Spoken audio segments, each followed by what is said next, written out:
How's it going, IO? In this video, we're going to be counting down the top 10 biggest lies in Jada Pinkett Smith's memoir. If you like this video and want to see more like it, please be sure to like and subscribe. Number 10, best friends with Tom Cruise. For years, people have speculated about Jada's relationship with the actor, and in her new book, she actually confirms it. After becoming friends on the set of the movie Collateral, Tom and Jada discovered that they have a mutual love of motorcycles, and so they went riding together on his dirt bike track. In her memoir, Jada said that she tried to jump her bike off a ramp, but she wasn't able to manage the landing and she was thrown off the bike. Tom then rushed over to her to make sure that she was alright, and he suggested that they should stop for the day. Quote, "I looked up at him and asked a really important question of him and of myself. How many times have you reminded me not to let fear stand in my way? If I don't get back on this bike right now and do another lap, I may never get on a bike again." Jada said that in response, Tom smiled and helped her get on her feet. And this isn't the only celebrity who gave her advice. Jada said that during a lunch with Warren Beatty, the actor told her that she often comes off as abrasive at times and suggested that she allow her delight to show through more often. And this was the first time anyone had taken the time to put this to her in such a non-judgmental way, so she appreciated it. Number 9, Chris Rock asked her out. This one was a little hard to believe considering just how much their relationship has soured over the years. But according to Jada, there was once a time that Chris Rock was interested in her romantically, and she considered him as well. She said that she got to know another side of Chris while they filmed the 2005 movie Madagascar.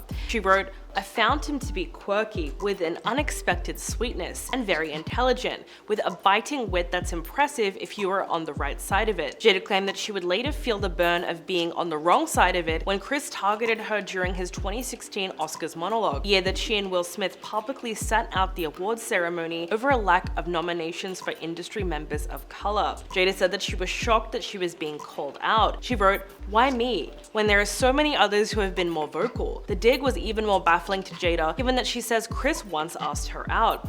This was around the time that rumors were going around that she and Will had been divorced. Apparently, Chris called to ask her out on a date, but once he found out that she wasn't actually divorced, the two of them just laughed about it and he apologized profusely. Number 8, exposing their fake marriage. Jada revealed the truth about her relationship with Will, and it was not all that people expected. We now know that they have been separated and have lived completely separate lives since 2016, nearly 20 years after they married in 1997. In a new interview, Jada details more about their relationship, both how it started and where it stands now. So here's the story. While the two of them are legally married, Jada said that her and Will are no longer romantically together, though they never actually got divorced on paper. When she was asked about why she never shared their relationship status before, she said it just came down to them not being ready yet and still trying to figure out between the two of them how to be in this new partnership. And also, they just hadn't figured out how to present that to people. When asked about what led to their relationship fracture, Jada said there was a lot of reasons. Quote, "By the time we got to 2016, we were just exhausted with trying. I think we were both kind of still stuck in our fantasy of what we thought the other person should be."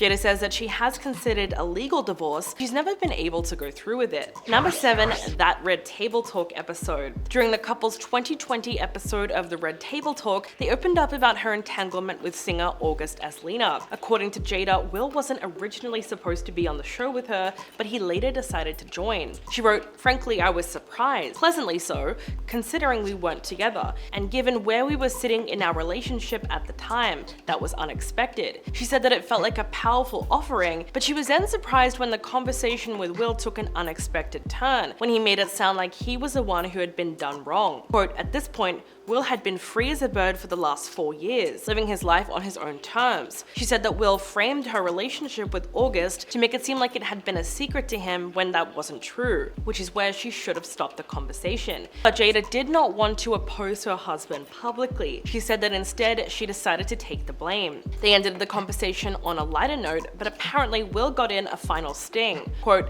"Laughing but truly serious, he proclaimed that we were okay, but with the caveat, 'I'm gonna get you back first.'" which she was not too happy with. Number 6, obsession with Tupac. For a while, Jada has been criticized by fans for her obsession with the late rapper Tupac Shakur, and so far she seems to have no plans of stopping, even though it probably embarrasses Will Smith. So last month, she posted a throwback video of herself and Tupac on Instagram. They were dancing along and lip-singing to the Fresh Prince 1988 hit song, Parents Just Don't Understand. In the caption, she wrote, "Here is part of the original video of Pac and I doing a terrible job at lip-syncing Parents Just Don't Understand." Then in a 2018 episode of Red Table Talk, Jada also opened up to her daughter and her mother about her relationship with him, and she claimed that they shared an instant connection upon meeting and they became pretty inseparable.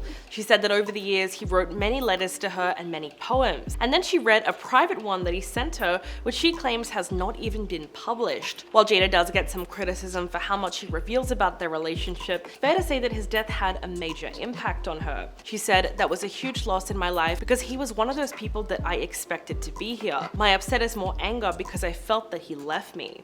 Number 5, Tupac's marriage proposal. Jada recently opened up about her relationship with the late rapper, and this time she claimed that he proposed to her in prison during his stay at Rikers Island. She claimed that it was one of the most painful parts of the memoir writing process. But not everyone was buying her story. In fact, one TikTok user challenged Jada's account with a meticulous timeline that cast doubt on her whole version of events. She was questioning the authenticity of her narrative about her relationship with Tupac, and highlighted a pivotal point during the time Jada claimed Tupac proposed to her when he was already engaged to Keisha Morris. That video questions Jada's consistency when placed against the historical timeline, suggesting that her statements may lack accuracy or cohesion. At the time, Jada was transitioning into a relationship with Will Smith, who had recently separated from his wife. So the situation raises the question of when the alleged visit to Rikers Island and the marriage proposal transpired. After Tupac's release from prison, he got engaged to Kidida Jones, who is the daughter of music legend Quincy Jones. Kidida had been with him until his death 8 months later. So the timeline just doesn't make a lot of sense, and you can see why people have been poking holes in Jada's story. Number 4, the last fight.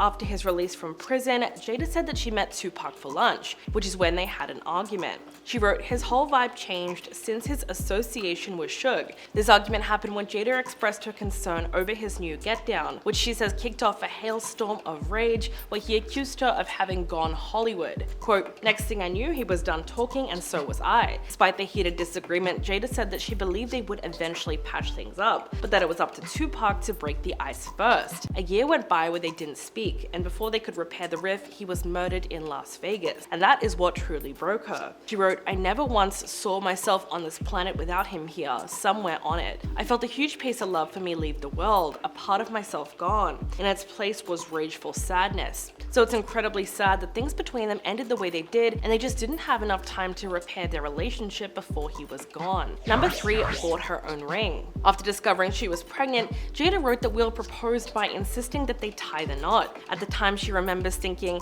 there was no way she was going to have a baby without him marrying her. Even though she was scared as hell, she recounts going to Harry Winston in Beverly Hills the next day and buying herself a pear-shaped diamond. But why on earth would she buy her own wedding ring? Well, she wrote that by buying her own ring, she took some measure of control and set the message to herself. The message was, get with the program. In the days leading up to the wedding, she said that Will was hyper-focused on work and wasn't really paying attention to the wedding. Her mother, Adrienne, was a different story. Jada said that she felt pressured to have a wedding, even though she preferred to exchange vows with Will in a small mountaintop ceremony. Quote, "But leave it to Adrienne to plead her case to Will." After she cried her eyes out on the phone, Will took her side, assuring her that we would indeed have a wedding after all.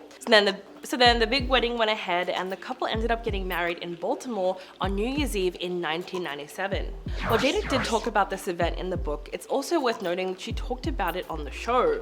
On an episode of the Red Table Talk that featured Jada, Will, her mother, and their youngest daughter Willow, Jada thought it would be a good time to talk about their disastrous wedding. She admitted that she did not want to get married and that she felt like she was pressured to do it. Her mother's reaction to the pregnancy was to just start planning the wedding, because not getting married was not an option for her family. At the same time, Jada was still young and trying to make it as an actress in a competitive and complicated industry, so things were really rough back then. Marriage was understandably the first thing from her mind. Adrienne then brought up how the wedding was pretty much a disaster. She said that Jada was sick, unpleasant, and uncooperative the day of the wedding. But you also have to remember that she was gearing up for for the biggest moment of her life, and she didn't even want that to happen in the first place. She was 3 months pregnant too, so being sick was probably an understatement. Jada recalled how she was super angry that day and even cried while she was walking down the aisle, while Will was trying to keep up appearances that things were cool. So by now we all know of Jada's affair with August, but it was a secret that she never wanted exposed, and something that she tried to deny up until the very last minute. This is how it all went down. While promoting his third album, August sat down with the Breakfast Club